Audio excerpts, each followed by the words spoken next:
waxaan rabaa maanta inaan ka hadlo waxyaalaha caloosha jiro inkastoo aan jeclaan lahaa waxa experience-iga ama aniga naciimo ahaan oo aan ku jiray calooshayda inaan idinkaga sheekeeyo.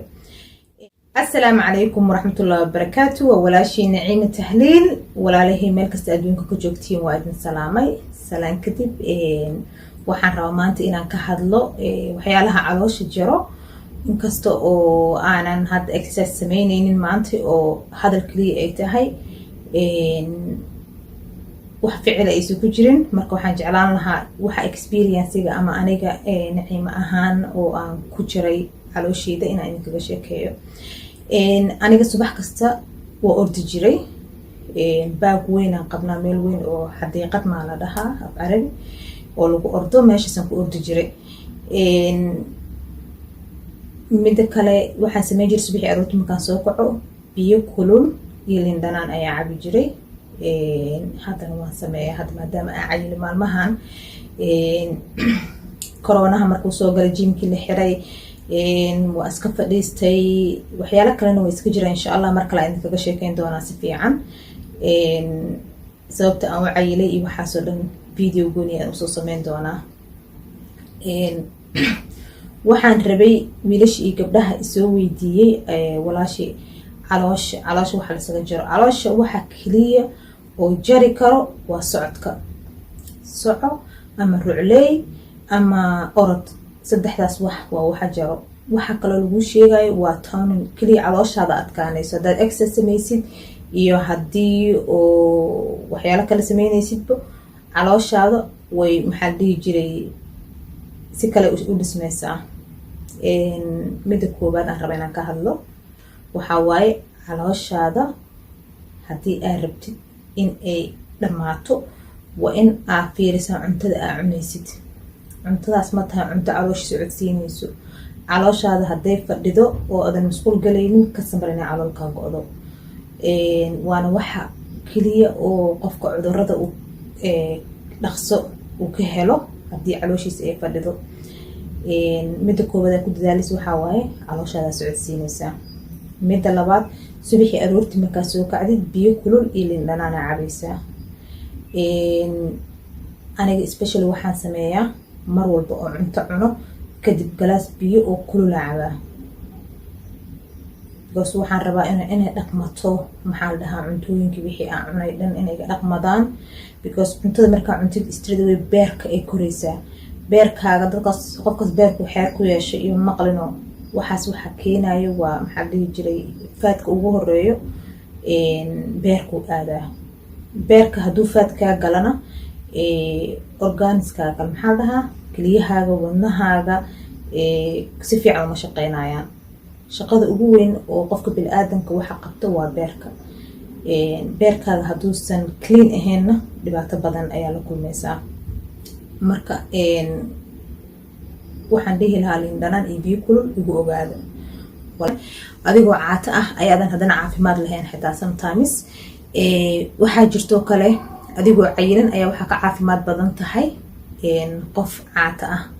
marka waxyaalahaas laisku dhaafo waxaa ka mid ah exercise-ka. qofka bini'aadanka jirkiisa hadduusan la dhaqaajinin amaba cayilno ama caato ahow qofka bini'aadanka waxa u fiican subax kasta korkiisa inuu ka shaqaysiiyo 30 daqiiqaba Allah ka dhigay 20 daqiiqo Allah ka dhigay. marka gabdho badan iyo wiilal badan ayaa isoo weydiiyeen caloosha walaasheen maxaan ku jirnaa cuntooyinka cunto waxaas noo soo geli. aniga naciimo ahaan waxa igu fudud oo isku caatay waxa waa subaxii aroortii markaan soo kaco liin dhanaan iyo biyo kulul cabaa. biyo kulul oo sidii shaahi camal ah ayaa cabaa. waxaa kaloo jirto inaa orodid haddaad ordi karin aad ruclaysid haddaad ruclayn karin aad socotid wax badan. so waxyaalahaas dhan waxay u fiican tahay calooshaada iyo jirkaaga oo dhan oo circulationkiisa dhiigaaga si fiican u shaqeynayo markii aad mar walba dhaqaajisid. qofka hadduu iska fadhiyo ama iska hurdo maanta dhan korkiisa circulation fiican ma sameynayo dhiiggiisa si fiican ma u dhaqaaqayo.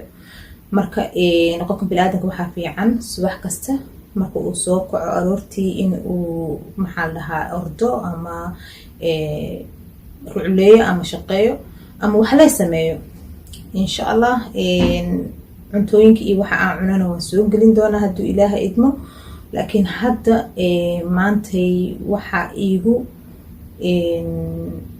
dhaqso badnaa oo aan rabay dhaqso inaan u sheego gabdhaha walaalahay ama wiilasha walaalahay i fiirsanayo. haddaa rabta caloosha inaad iska jirtid, rucle, orod, maxaa la dhahaa lindhanaan iyo biyo kulul cab, waxyaalahaas.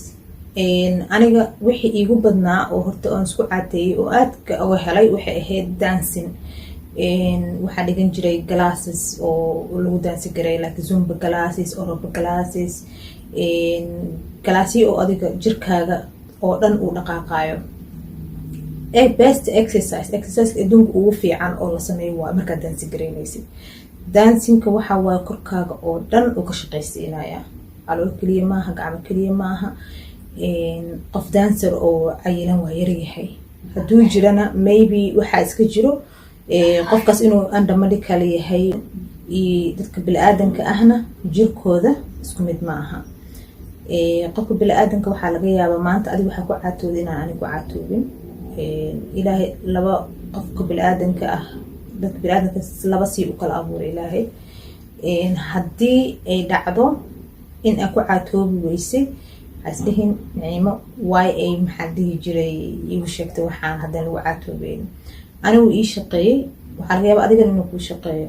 hadduu ana ii shaqeey qasab maaha inuu adiga kuu shaqeeyo. waxaan ii shaqeeyey wax kala taraagaraynaysaa.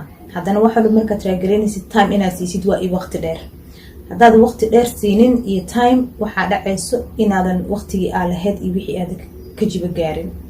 insha allah waxaa kaloo sameynaysaa inaad orodid subax kasta hadduu ilaaha idmo, ama habeenkiiba 30 daqiiqo 20 daqiiqo oo rucleys ama orod ama waxaad samaysid waay.